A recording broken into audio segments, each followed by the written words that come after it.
Good morning, children. Today I am going to discuss a new topic, that is, a manager, no matter how capable he or she is, cannot manage to do every task on his or her own.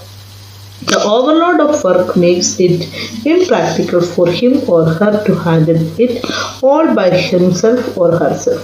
So, in order to ensure that all work is accomplished and the organizational goals are achieved, he or she must delegate authority. So, today we are going to discuss the topic delegation. So, delegation refers to transfer of authority from a superior to subordinate. So, it is the downward transfer of authority from a superior to subordinate.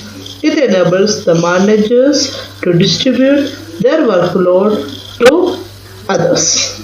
So, delegation is a prerequisite to the efficient functioning of an organization because it enables a manager to use his time on high priority activities. It also satisfies the subordinates' need for recognition and provides them with opportunities to develop and exercise initiative. So, delegation of authority means the granting of authority to subordinate to operate within the prescribed limits. So, delegation refers to transfer of authority from a superior to subordinate. Then, elements of delegation. Delegation is the entrust of responsibility and authority to another and the creation of accountability for performance. So there are three elements are there. One is authority, another one is responsibility, and third one is accountability. So first one, authority. It is the right of an individual to command his subordinate and to take action within the limits of his position. Responsibility. It is the obligation of a subordinate to perform the duties assigned. It always moves upward and it cannot be delegated. The authority granted must be in parity with the responsibility, otherwise, delegation of authority will become ineffective. Third one, accountability. Accountability means answerability for the final outcome of the assigned task. It cannot be delegated and flows upward. Here, a subordinate is accountable to his superior for his performance, and at the same time, the superior would still be accountable for the outcome. Importance of delegation. First one, effective management. By entrusting the task with subordinates, top executives are able to concentrate on important matters. That is, by passing on the routine work to the subordinates, the manager is able to concentrate on policy matters and decision making. This would increase his or her effectiveness. Second, employee development. Through delegation, subordinates get tremendous opportunities to utilize their talents, which will lead to their ultimate development.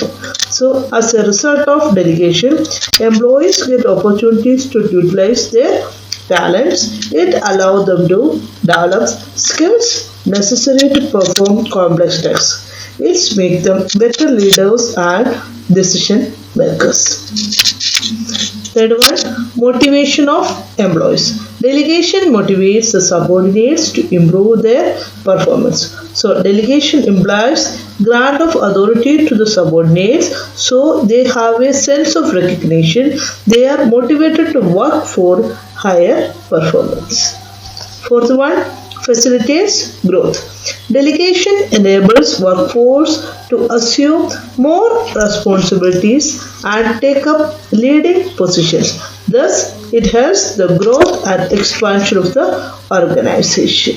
So delegation helps in the expansion of an organization by providing trained and experienced people a ready workforce to take up leading positions in new ventures.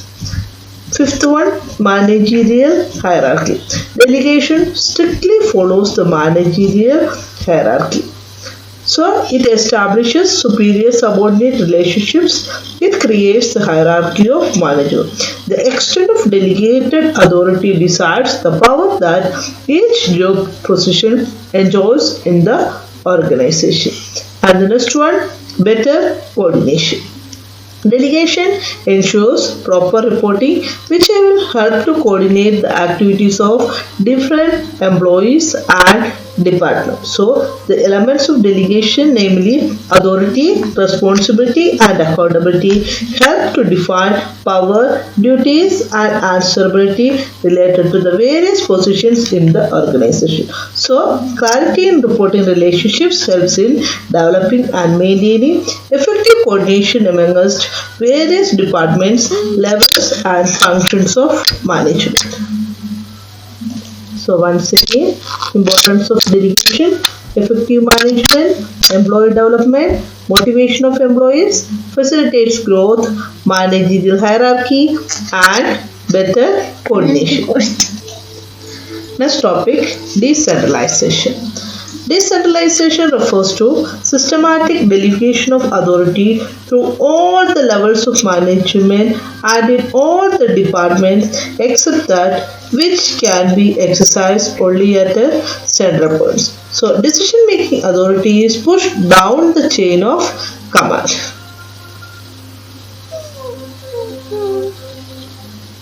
So an organization is said to be decentralized when managers at middle and lower levels are given the requisite authority to take decisions and appropriate actions on matters relating to their respective areas of work. So, decentralization is an extension of delegation to the lowest level of management in the organization. It amounts to pushing down authority to all managerial levels. Importance of decentralization. First one, reduction of workload of top executives. Second, development of personnel. C. Subordinates will be motivated. Quick decision making. Promote initiative and creativity. Better coordination of activities and better control.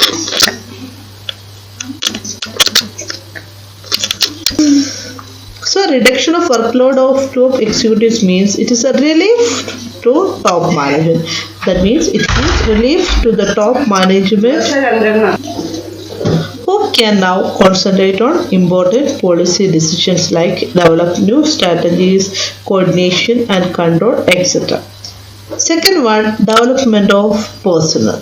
So it develops managerial talent for the future by creating a reservoir of qualified manpower to fill up challenging positions in future. Decentralization gives them a chance to prove their abilities. Third one, subordinates will be motivated. That means it develops initiative amongst subordinates by promoting self-reliance and confidence in them. This is because when lower level managers are given freedom to take their own decisions, they learn to depend on their own judgment.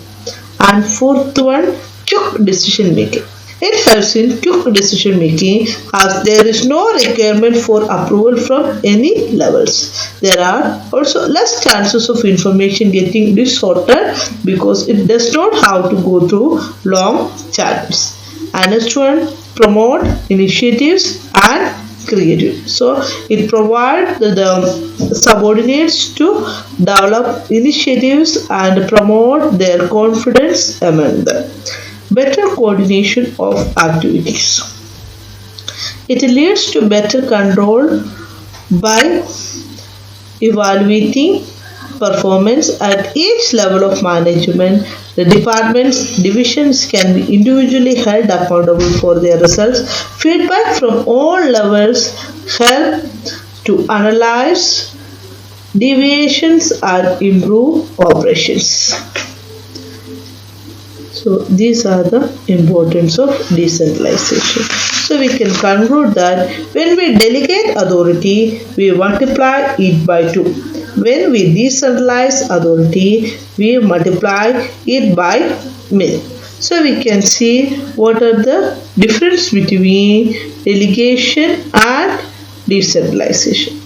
So, on the basis of meaning, delegation means entrusting authority and responsibility from one individual to another. But in decentralization, systematic delegation of authority in the organization. First, second one, nature. Nature of delegation is individualistic, decentralization, totalistic under organizational setup. Scope. Scope. Limited as it is individualistic, wide as it is organizational. Thus, responsibility. Responsibilities remains with the superior. Decentralization executive is relieved from the responsibility up to a certain extent. Next one, on the basis of effectiveness, possible and effective in all organization, decentralization is effective in large organization. Relationship. In delegation, it establishes superior subordinate relationship, but in decentralization, creation of semi-autonomous units in the organization. These are the very important difference between delegation and decentralization. Thank you.